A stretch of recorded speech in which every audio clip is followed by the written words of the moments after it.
नमस्कार मित्रांनो, आजच्या लेक्चरमध्ये आपण BNS मधलं प्रकरण 3 बघतोय, सर्वसाधारण अपवाद। बघा, नावातच आहे सर्वसाधारण अपवाद किंवा general exception. The general exception किंवा सर्वसाधारण अपवाद म्हणजेच हा जो प्रकरण आहे किंवा या प्रकरणातले जे सेक्शन्स आहेत तर ते सर्वसाधारणपणे सगळ्या कलमांना लागू आहे, या संपूर्ण कायद्याला लागू आहे।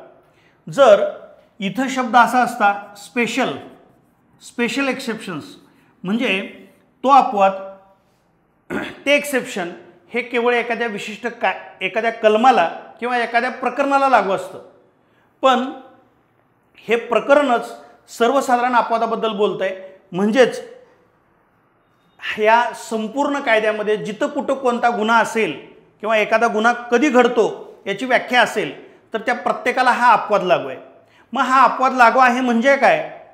मी एक अगदी बेटर तुम्हाला उदाहरण सांगतो की या प्रकरण 3 मध्ये याच्यामध्ये कलम 20 न सांगितलेलं आहे, नवीन BNS कायद्यामध्ये कलम 20 न सांगितलेलं आहे, जर एखादं बालक हे 7 वर्षापेक्षा कमी वयाचं आहे तर त्यानं कोणताही गुन्हा करू द्या, त्याचा गुन्हा माफ आहे।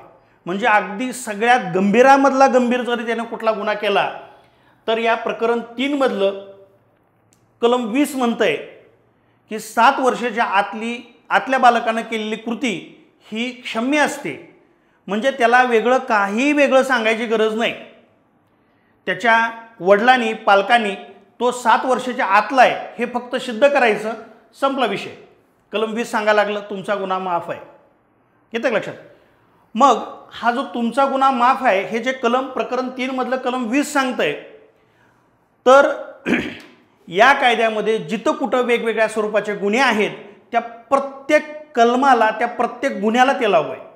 म्हणजे 7 वर्षाच्या आतल्या बालकानं कोणत्याही प्रकारचं गंभीर कृत्य करू द्या, अगदी किरकोळ कुठला गुन्हा करू द्या, त्याला सगळं माफ आहे। आता मी पुढे जाऊन सांगतो की हे सर्वसाधारण अपवाद केवळ भारतीय न्यायसंहिता किंवा BNSलाच लागू नाहीत तर इतर सगळ्या फौजदारी कायद्याला पण लागू आहे।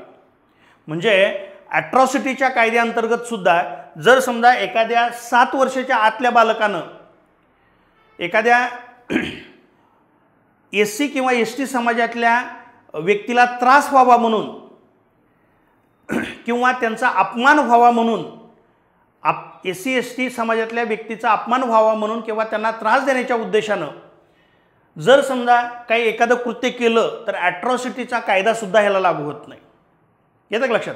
म्हणजे 7 वर्षाच्या आतलं बालक आहे तर त्याला ह्या भारतीय न्यायसंहितेमधला तर कुठला गुन्हा त्याला लागू होत नाही, पण त्याला इतर कोणत्याही कायद्यामधले गुन्हे लागू होत नाहीत। म्हणजे ती सगळीकडे तो काय झाला हो, अपवाद निर्माण झाला। येतं का लक्षात? मग या प्रकरणामध्ये काय सांगितलंय की वेगवेगळ्या प्रकारच्या परिस्थिती सांगितलेल्या आहेत। आपण हे फक्त एक उदाहरण म्हणून घेतलंय की 7 वर्षाच्या आतलं बालक, वेगवेगळ्या स्वरूपातल्या परिस्थिती सांगितल्यात। तर या परिस्थितीमध्ये जर एखाद्या व्यक्तीकडून जर काही गुन्हा घडला तर तो माफ। या विशिष्ट परिस्थितीमध्ये जर समजा एखाद्या व्यक्तीकडून जर समजा काय एखाद्या व्यक्तीचा मृत्यू झाला तर गुन्हा माफ। म्हणजे वेगवेगळ्या प्रकारच्या परिस्थिती सांगितलेल्या आहेत। काही विशिष्ट परिस्थितीमध्ये जर कृत्य केलं तर तो गुन्हा घडत नाही।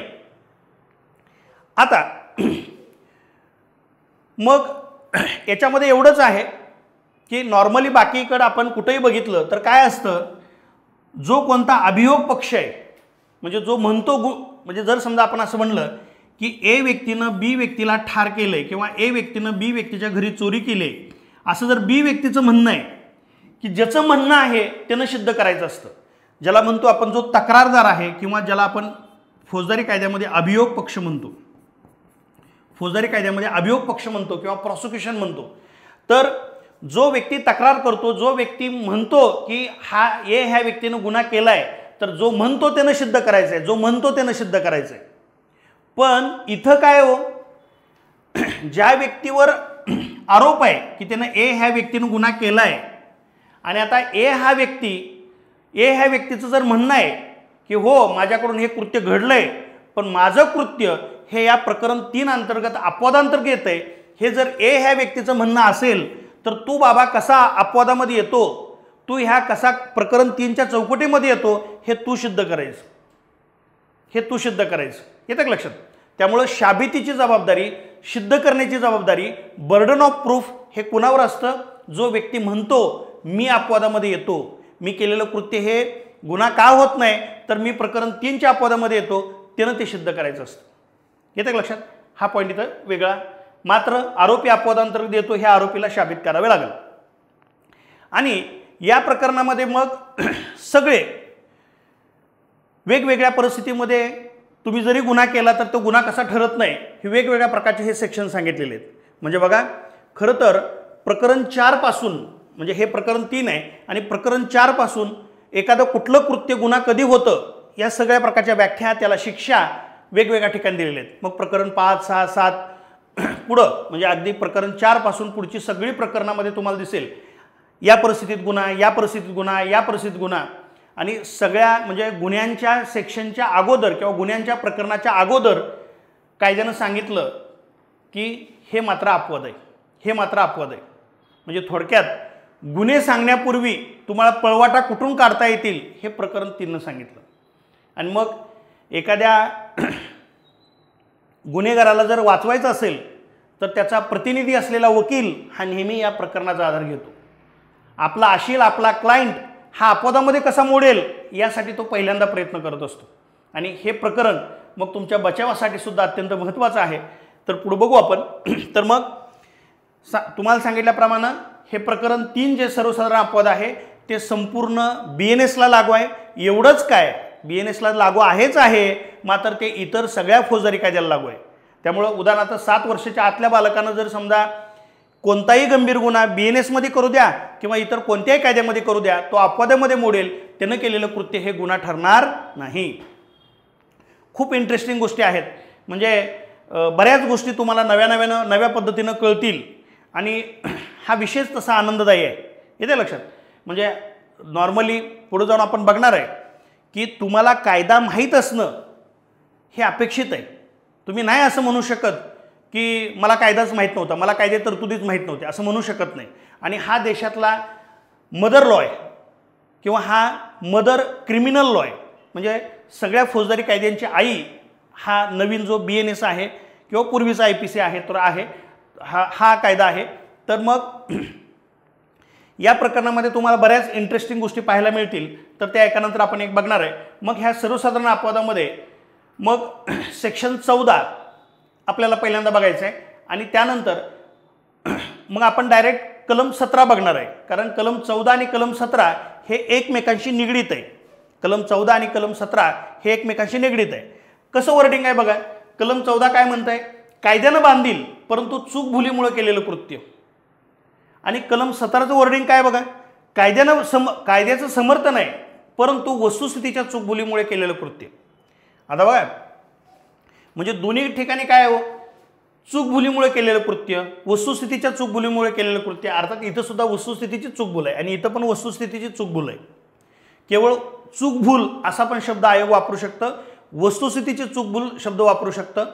तर इथं काय प्रकार आहे बघा. नॉर्मली आपण म्हणतो वस्तुस्थितीची चूक झाली म्हणजे काय बघा. नॉर्मली मिस्टेक कशाची होते किंवा चूक भूल कशाची होते, तर एकतर चूक भूल ही फॅक्टची होत असते किंवा लॉची होत असते. मिस्टेक ऑफ फॅक्टला ज्याला आपण तथ्य म्हणतो किंवा वस्तुस्थिती म्हणतो आणि लॉ तर कायदाच आहे.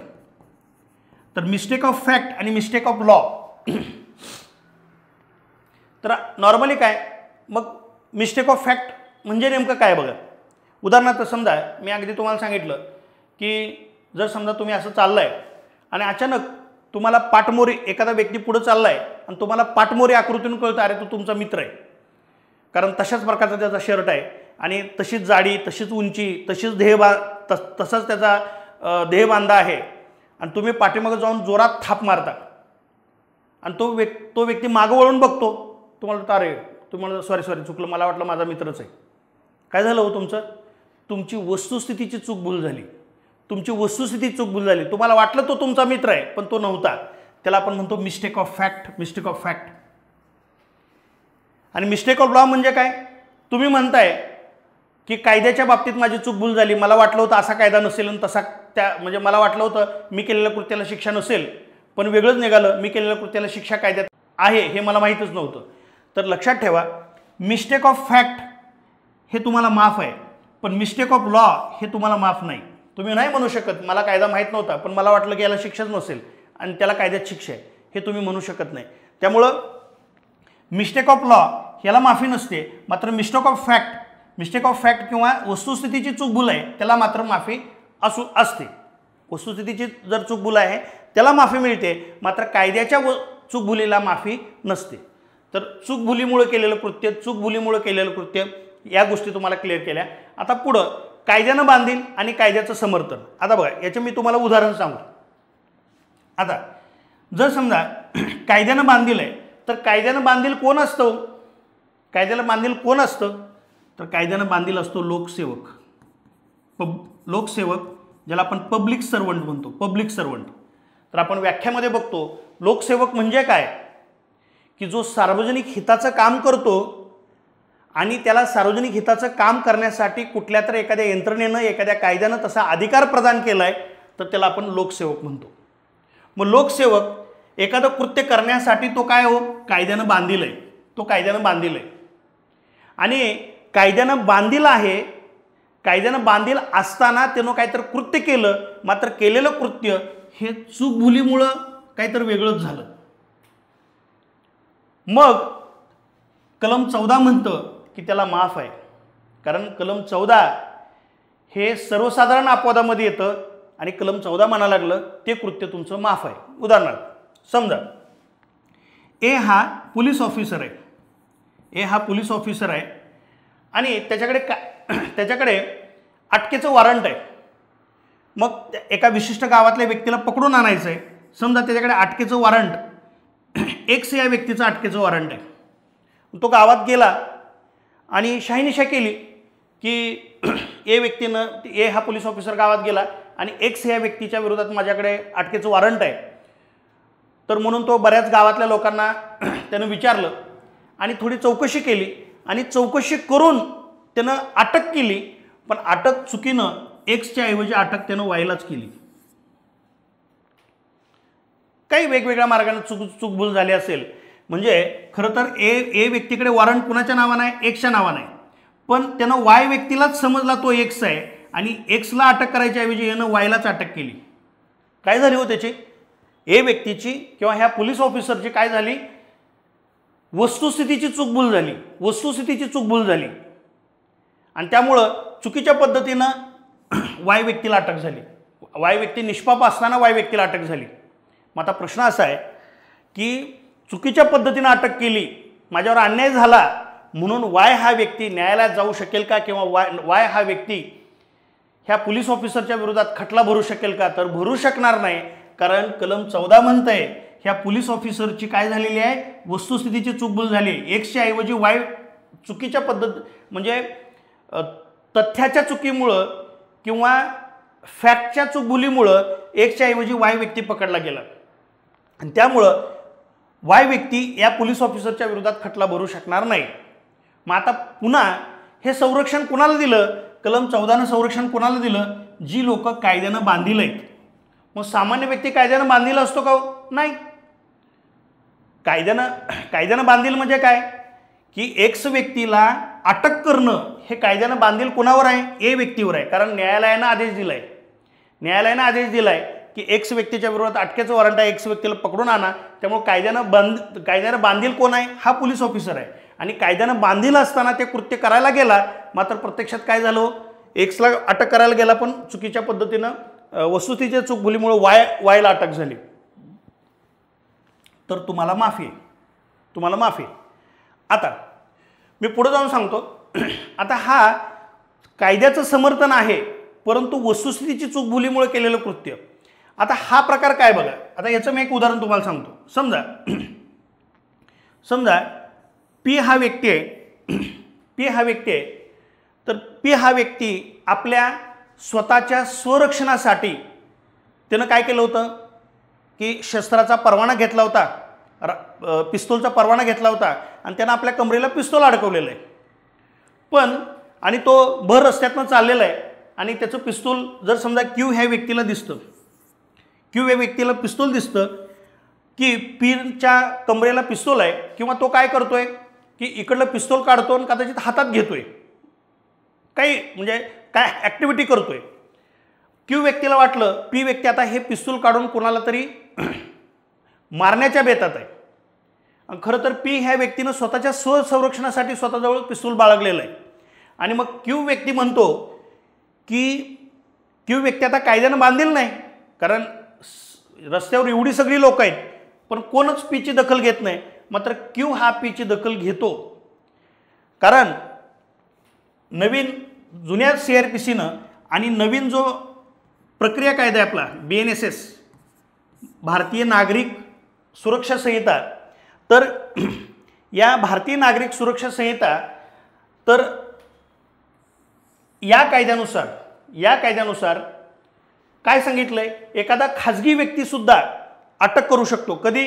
जर एखादा व्यक्ती, तुम्हाला वाटतंय एखादा व्यक्ती दखलपात्र आणि अजामीनपात्र गुन्हा करण्याच्या बेतात आहे, तर तुम्ही त्याला अटक करू शकता. मग क्यू हा व्यक्ती पी ह्या व्यक्तीला अटक करतोय आणि पोलीस स्टेशनला घेऊन जातोय. क्यू हा व्यक्ती पी ह्या व्यक्तीला अटक करतोय आणि पोलीस स्टेशनला घेऊन जातोय. आणि पुढे गेल्यानंतर असं कळलं की पोलीस स्टेशनला गेल्यानंतर पी हा व्यक्ती म्हणला की क्यू व्यक्ती माझा ऐकतच नव्हता, त्याला मी थांब थांब थांब म्हणतोय तरी त्यानं मला ओढत आणलं आणि पोलीस स्टेशनला हजर केलं. आणि पी व्यक्ती म्हणतो की हो माझ्याकडे पिस्तूल आहे, पण ह्याच्याकडे माझ्याकडे परवा नाही, हे माझ्या स्वतःच्या स्वसंरक्षणासाठी मी वापरतोय. मग आता काय झाली हो, क्यू व्यक्तीची चूकभूल झाली, वस्तुस्थितीची चूकभूल झाली. खरं तर पी ह्या व्यक्तीनं स्वतःच्या स्वरक्षणासाठी ते पिस्तूल ठेवलं होतं आणि क्यू व्यक्तीला वाटलं की पी व्यक्ती कोणातरी खून करायला चाललाय, की जो गुन्हा अजामीनपात्र आहे आणि दखलपात्र आहे. मग आता इथं सुद्धा क्यू व्यक्तीची काय झाली हो, वस्तुस्थितीची चूकभूल झाली. मग पी व्यक्ती म्हणू शकत नाही एवढ्या सगळ्या लोकात मला जरा ओढत आणलं हे ना, येतं का लक्षात. तर पी व्यक्ती असा म्हणू शकत नाही. मग आता प्रश्न असा आहे, क्यू व्यक्ती काय लोकसेवक नाही, मग त्याला अटक करायचा अधिकार आहे का? तर हो, त्याला अटक करायचा अधिकार आहे, मात्र ते त्याचं कर्तव्य नाही. लक्षात येतं का? जसं पोलीस अधिकाऱ्याचं कर्तव्य आहे तसं क्यूचं इथं, जसं या ए ह्या पोलीस अधिकाऱ्याचं कर्तव्य आहे, तो कायद्यानं बांधलेला आहे, तसा क्यू हा व्यक्ती जो अटक करतोय किंवा त्याला पकडून घेऊन पोलीस स्टेशनला येतोय, तर तो काय कायद्यानं बांधील नाही. मात्र जर त्यानं पकडून पोलीस स्टेशनला घेऊन गेला तर कायदा तुमचं समर्थन करतोय. येतं का लक्षात? म्हणजे तुम्ही केलेली कृती कायदेशीर कृती आहे. भले तुम्ही कायद्यानं बांधील नाही, मात्र तुम्ही केलेली कृती ही कायदेशीर कृती आहे. कायद्याचं तुमच्या कृतीला समर्थन आहे. म्हणजे आता कायद्याचं समर्थन आहे, परंतु वस्तुस्थितीच्या चूकभुलीमुळे केलेलं कृत्य. पॉईंट लक्षात येतो का? म्हणजे कलम 14 आणि कलम 17 हा फरक आहे. येतं का लक्षात? म्हणजे जे एकदम महत्त्वाच्या गोष्टी आहेत तर त्या अगदी क्लिअर केल्या तुम्हाला. म्हणजे कलम 14 हे कायद्यानं बांधलेलं आहे, म्हणजे लोकसेवकाचं संरक्षण करते, लोकसेवकाच्या कृत्याला संरक्षण देते. आणि कलम 17 ही सर्वच व्यक्तीला संरक्षण देते. सर्वच म्हणजे काय? आता याच्यामध्ये खाजगी व्यक्ती पण आहे प्रामुख्यानं. येतं का लक्षात? खाजगी व्यक्ती पण आहे, तर खाजगी व्यक्तीला पण संरक्षण आहे. लोकसेवकाला आहेच आहे, पण कलम 17नं खाजगी व्यक्तीला सुद्धा संरक्षण दिलं. पॉईंट लक्षात आला का बा? तर मग कलम 14 कायद्यानं बांधील परंतु वस्तुस्थितीच्या चूकभुलीमुळे केलेलं कृत्य, आणि कलम 17 कायद्याचं समर्थन आहे परंतु वस्तुस्थितीच्या चूकभुलीमुळे केलेलं कृत्य. आता कलम 14 आणि कलम 17 आपण वैयक्तिक बघू नेमका काय प्रकार आहे. जे महत्त्वाच्या ज्या काही गोष्टी आहेत तर त्या तुम्हाला अगदी क्लिअर सांगितलेल्या आहेत. बरं, की कलम 14 कायद्यानं बांधील परंतु वस्तुस्थितीच्या चूकभुलीमुळे केलेलं कृत्य. मग आता याच्यामध्ये काय बघा, की काय म्हणलं तुम्हाला, वस्तुस्थितीच्या संदर्भात गैरसमजूत झाल्यात गुन्हा नाही आहे सांगितलं. हे कायद्यानं बांधील आहे. म्हणजे कोण आहे इथं? तुम्हाला म्हणलं ए हा पोलीस ऑफिसर आहे आणि तो चुकून एक्सच्या ऐवजी काय करतोय, वायला अटक करतोय. तर वस्तुस्थितीच्या किंवा तथ्याच्या संदर्भातल्या बाबतीत तुमची गैरसमजूत झाली, त्यामुळे गुन्हा नाही. मग आता प्रश्न याच्यामध्ये असा आहे की प्रत्येक वेळेस ए हा व्यक्ती कायद्यानं बांधीलच असला पाहिजे असं नाही, पण तो समजतोय, तो सद्भावपूर्वक समजतोय की मी कायद्यानं बांधील आहे. कधी कधी असं पण असू शकतं की तुम्ही कायद्यानं बांधील नसू शकता, मात्र तुम्ही सद्भावपूर्वक म्हणजे काय, प्रामाणिकपणे मनामध्ये कुठलाही दुष्टभाव नसताना सद्भावपूर्वक तुम्ही समजताय की मी कायद्यानं बांधील आहे तरीसुद्धा पुरेसं आहे. प्रत्यक्षात कायद्यानं तुम्ही बांधीलच असला पाहिजे असं नाही, पण तुम्ही चांगल्या मनानं सद्भावनेनं समजताय मी कायद्यानं बांधील आहे तरीसुद्धा तुम्हाला संरक्षण आहे. कारण कायद्यानं बांधील असल्याचा सद्भावपूर्वक समज असला तरीसुद्धा तुम्हाला संरक्षण आहे. मग तुम्हाला मी यापूर्वी सांगितलं होतं की मिस्टेक ऑफ फॅक्ट आहे तर ते माफ आहे, पण मिस्टेक ऑफ लॉ आहे तर ते माफ नाही. म्हणजे वस्तुस्थितीच्या अज्ञानाला, वस्तुस्थितीची जर तुमचं अज्ञान आहे त्याला माफी मिळू शकेल, मात्र कायद्याच्या अज्ञानाला माफी मिळणार नाही. मग आता तुम्ही आपली नोट्स वाचताना किंवा हे PPT हे लेक्चर बघताना किंवा तुम्ही काय आणखी वेगळं पुस्तक वाचताना वेगवेगळ्या प्रकारच्या ह्या ब्रिटिशकालीन लॅटिन भाषेतल्या ह्या मॅगझिम आहेत, लॅटिन भाषेतल्या ह्या मॅगझिम आहेत. तर क्वचित एखाद्या ठिकाणी प्रश्न येतो पण नाही असं नाही, पण नॉर्मली हे न्यायाधीशाच्या परीक्षेला सुद्धा ह्याच्यावर खूप मोठा फोकस आहे. पण आपल्याला किमान थोडं माहीत तरी पाहिजे, सगळं पाठ करायची गरज नाही. पण हे फॅसिट, ज्युरिस असा एखादा शब्द आला तर बाबा आलाच प्रश्न तर आपल्याला माहीत असावं हे कुठल्या कलमाबद्दल बोलतंय, पण हे पाठ करायची तुम्हाला गरज नाही. तर इग्नोरन्शिया फॅसिट डोथ एक्झुसॅट, इग्नोरन्शिया ज्युरिस नॉन एक्झुसॅट. तर हे लॅटिन भाषेतलं आहे, हे ब्रिटिशकालीन कायदे आहेत. मूळ याचा बेस ब्रिटिशकालीन आहे. जरी आपण IPCच्या ऐवजी BNS जरी आणला तर याचा बेस हा ब्रिटिशकालीनच आहे. त्यामुळं असे काय लॅटिन भाषेतले जे काय मॅक्झिम आहेत ते वापरले जातात. तर याचा अर्थ काय आहे? इग्नोरन्शिया फॅसिट, फॅसिट म्हणजे फॅक्ट आहे, फॅक्ट. आणि ज्युरिस म्हणजे लॉ आहे. तर हे इतर तुम्हाला पॉलिटी किंवा इतर ठिकाणी सुद्धा ह्या शब्दांचे अर्थ थोडे महत्त्वाचे ठरतील. तर इथं सांगितलं की इग्नोरन्शिया फॅसिट डोथ एक्झुसॅट म्हणजे जर तुम्ही जर फॅक्ट इग्नोर म्हणजे वस्तुस्थितीची चूकभूल झाली तर तुम्हाला माफ आहे, मात्र कायद्याची जर चूकभूल झाली तर तुम्हाला माफ नाही. तर हे थोडं हे तत्व प्रिन्सिपल सांगतं. मग कलम 14 काय? कायद्यानं बांधेल परंतु वस्तुस्थितीच्या चूकभुलीमुळे झालेलं कृत्य. ओके. आता त्या संदर्भातले उदाहरण आहे. तर इथे एक उदाहरण असं सांगितलेलं आहे, मूळ कायद्यामधले उदाहरण आहे. आयोगाने याच्यावर प्रश्न पण विचारलाय की जर समजा कुणीतरी एखादा तुमचा बॉस आहे, police officer, senior police officer आहे, आणि तुमच्या बॉसनं एखाद्या पोलीस अधिकाऱ्याला ऑर्डर दिली की जमावावर गोळीबार करा. एखादा जमाव जर बेकायदेशीर आहे आणि त्याच्यावर गोळीबार करायला तुम्हाला सांगितलं, त्यामुळे तुम्ही तुमच्या वरिष्ठाच्या हुकमावरून तुम्ही गोळीबार करताय. मात्र तुम्ही त्या जमावावर गोळीबार करत असताना काही आजूबाजूला असलेले काही निष्पाप 1-2 लोक मिली,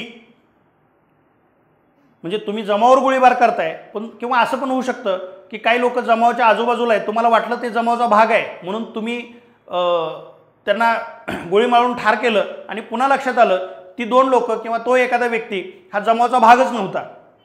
पण झालं काय हो, तुमच्या वरिष्ठांनी तुम्हाला हुकूम दिला की जमावावर गोळीबार करा, तुम्ही गोळीबार केला आणि त्यामध्ये जर तुम्हाला चुकून वाटलं की हे जमावातलीच लोक आहेत पण ती जमावातली नोकर नव्हती, आणि जर समजा त्यातल्या 1-2 लोकांचा मृत्यू झाला, तुमच्याकडून मारली गेली, तरीसुद्धा ते कृत्य हे समर्थनीय आहे, ते अपवादांतर्गत येतं. कारण कलम 14 म्हणतंय की तुम्ही कायद्यानं बांधील आहे, मात्र तुमच्या बाबतीत काय झाली? वस्तुस्थितीची चूकभूल झाली. सैनिकाने वरिष्ठाच्या हुकमावरून कायदेशीर हुकमाची अंमलबजावणी करताना जमावावर गोळीबार केला, त्यात 2 व्यक्ती मरण पावल्या, तर सैनिकानं कोणताही गुन्हा केला नाही. तर मग आयोग ज्यावेळी प्रश्न विचारतं तर असं एखादं उदाहरण आहे, सैनिकाने वरिष्ठाच्या हुकमावरून कायदेशीर हुकमाची अंमलबजावणी करताना जमावावर गोळीबार केला, त्यात 2 व्यक्ती मरण पावल्या, तर सैनिकाने कोणता गुन्हा केला?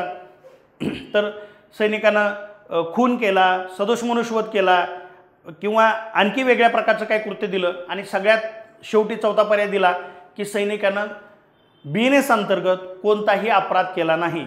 तर सैनिकानं BNS अंतर्गत कोणताही अपराध केला नाही, कारण हे सर्वसाधारण अपवादामधलं उदाहरण आहे कलम 14चं.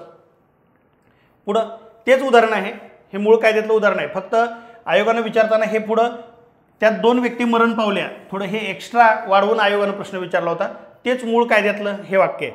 आणि अर्थात पहिले जे IPC मधली जी उदाहरणं आहेत तीच उदाहरणं पुन्हा BNS मध्ये आहेत. छोटे मोठे बदल आहेत पण बऱ्यापैकी तीच आहे. मी जे तुम्हाला हे उदाहरण सांगितलं होतं, एक पोलीस ऑफिसर आहे, तर तो त्याच्याकडे एक कोर्टाचं वॉरंट आहे, तो एक्स व्यक्तीला पकडायला चालला आहे, मात्र त्यानं यथायोग्य चौकशी केल्यानंतर सुद्धा त्यानं चुकून एक्सच्या ऐवजी वायला अटक केली, तर त्याचं कृत्य काय हो, तो कायद्यानं बांधील आहे, न्यायालयाच्या निर्णयाची अंमलबजावणी करणं हे ते कायद्यानं बांधील आहे, मात्र वस्तुस्थितीची चूकभूल झाली, त्यामुळे त्यानं केलेलं कृत्य हे गुन्हा या सदरामध्ये येत नाही, तर याच्यावर सुद्धा आयोगानं प्रश्न विचारलेला आहे. न्यायालयाचा अधिकारी यास हा न्यायालयाचा अधिकारी, तर आता मी ABC वगैरे जे वापरतोय तर ते फक्त तुम्हाला समजून सांगण्यासाठी आहे, मग इथं मात्र मग मराठीमध्ये ब असे शब्द आहेत. तर न्यायालयाचा अधिकारी आहे, याने म्हणजे या अधिकाऱ्याला तर यास अटक करण्यासाठी आदेश देतात. कोण देतं आहे? न्यायालय. यथायोग्य चौकशी केल्यानंतर म्हणजे हा पोलीस ऑफिसर यथायोग्य चौकशी करतोय आणि चौकशी केल्यानंतर हा तो काय करतोय, कलाच ब समजतोय आणि कलाच अटक करतोय, यास ब समजून अटक करतो, तर इथं हा जो पोलीस अधिकारी आहे त्यानं कोणताही गुन्हा केलेला नाही. याच्यावर सुद्धा आयोगानं प्रश्न विचारले. म्हणजे कलम 14 मध्ये जे 2 उदाहरणं आहेत तर त्या दोन्हीच्या दोन्ही उदाहरणावर आयोगानं प्रश्न विचारलेला आहे. पुढं आता या संदर्भात काय केस लॉज आहेत. तुम्हाला म्हणलं ज्या केस लॉची हेडिंग महत्त्वाचे आहेत तेवढे लक्षात ठेवा, बाकी मात्र आतली जी स्टेटमेंट आहे तर ते थोडं परीक्षक विचारू शकतं. तुम्हाला प्रत्येक वेळेस हे महाराष्ट्र राज्य विरुद्ध मेयर हंसराज किंवा पश्चिम बंगाल विरुद्ध शिवमंगल सिंग हे काय तुम्हाला परीक्षेला विचारणार नाहीत, त्यामुळं इथं इतकं डिटेल तुम्ही बघू नका. मग हे जे न्यायाधीशाचा पेपर देतात ते त्यांना मात्र हे हेडिंगसुद्धा महत्त्वाचं आहे. तुम्हाला आतल्या गोष्टी महत्त्वाच्या आहेत.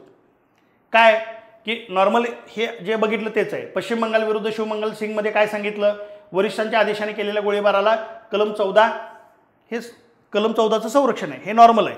आता महाराष्ट्र राज्य विरुद्ध मेयर हंसराज या खटल्यामध्ये काय सांगितलं बघा. मग इथं फॅक्ट काय आहे, एक परदेशी नागरिक आहे आणि तो भारतात आला आणि त्यानं भारतात गुन्हा केला आणि भारतातल्या न्यायालयासमोर उभं केल्यानंतर तो म्हणतो की साहेब मी अमेरिकेतला आहे, मी बाहेरच्या देशातला आहे, मला भारताचे कायदे कसे माहीत असतील, मला माहीतच नाही तुमच्या देशामध्ये हा गुन्हा आहे, आमच्या देशात तर हा गुन्हाच नाही. तर तुम्ही परदेशी असा किंवा भारतीय असा, तुम्हाला कायदा माहीत नाही ना, तुम्हाला शिक्षा आहे. येतं लक्षात. त्यामुळं भारतीय कायद्याचं अज्ञान आहे या आधारावर परदेशी व्यक्तीला बचाव करता येणार नाही.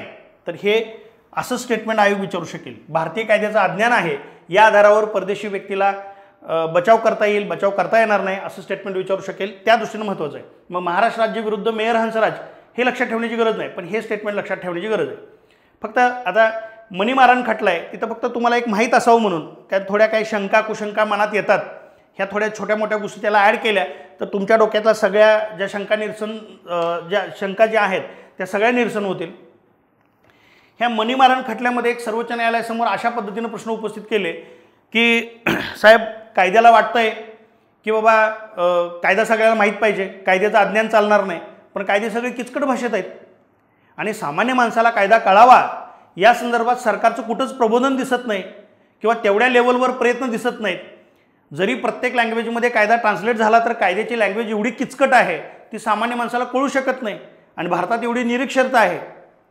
तर इथं मात्र सांगितलं आहे की मग तुम्हाला कायद्याचं अज्ञान आहे तर त्याच्या आधारावर एक्झॅक्ट तीच शिक्षा न देता थोडीफार काहीतरी शिक्षा कमी करता येईल.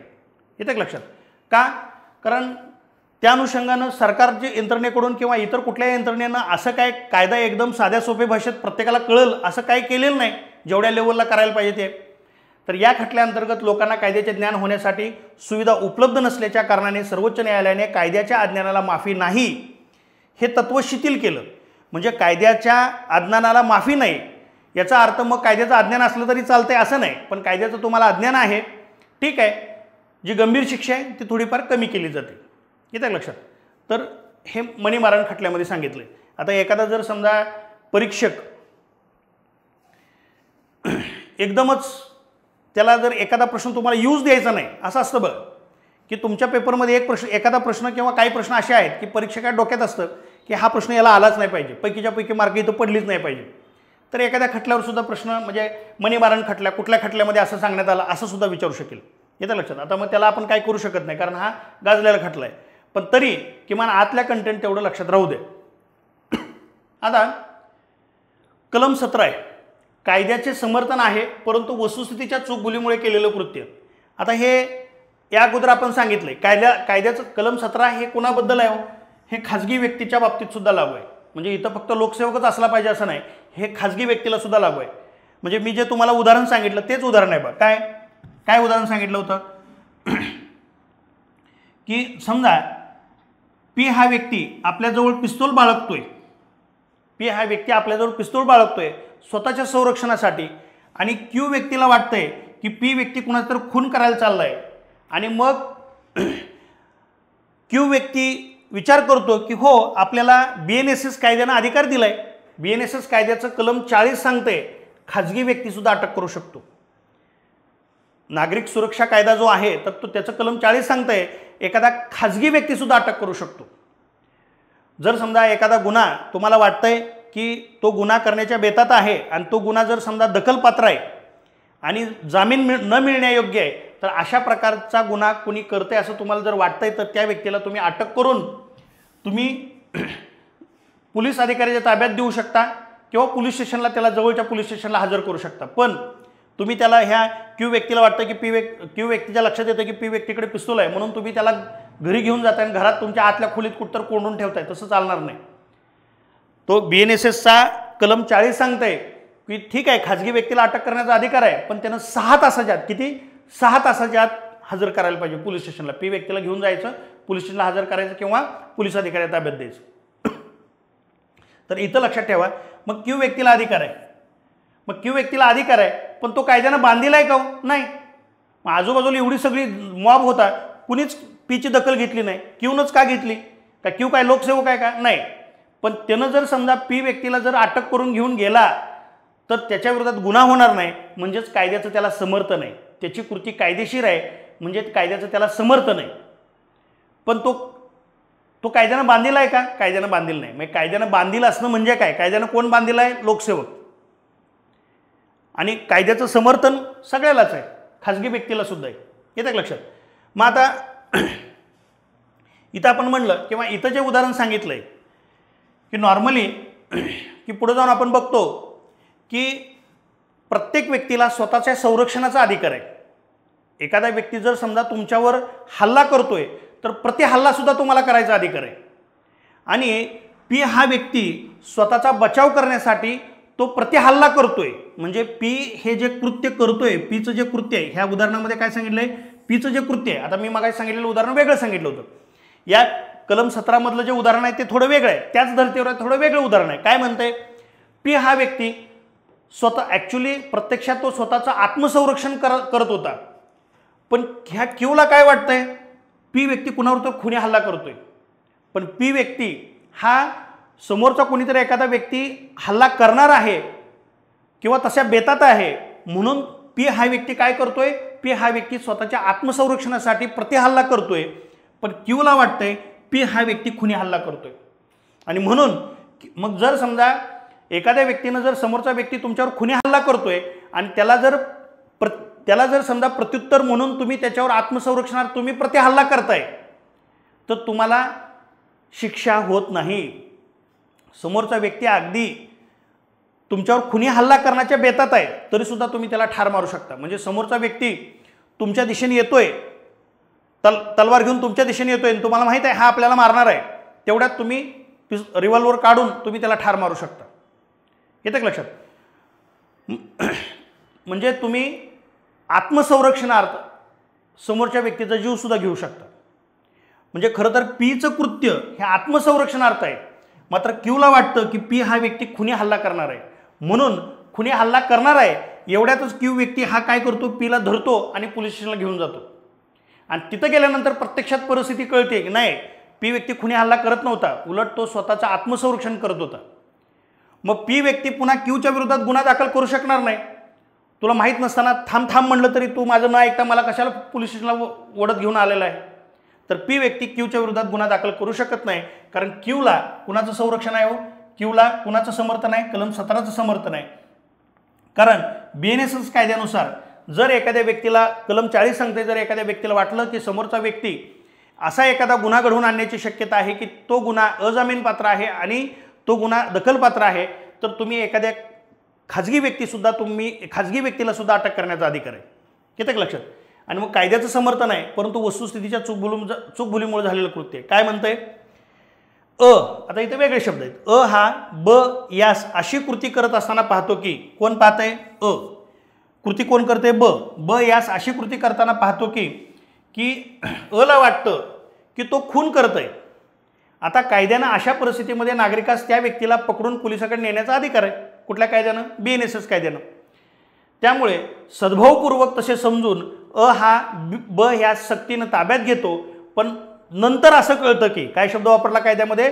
पण मागावून असे समजते की, पोलीस स्टेशनला जाऊन तुम्हाला कळतं की, नंतर तुम्हाला असं कळतं की ब हा वास्तविक स्वतःच्या संरक्षणार्थ तसे करत होता, तरी देखील येथे याने अपराध केलेला नाही.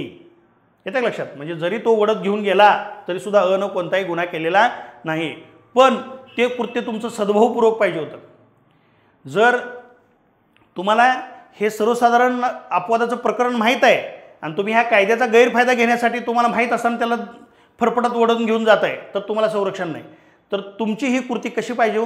सद्भावपूर्वक पाहिजे. म्हणजे कलम 17 हे सामान्य व्यक्तीला सुद्धा संरक्षण देतं. कायद्याचं समर्थन असणारी कृती पाहिजे. कायद्याचं समर्थन असणारी कृती आहे.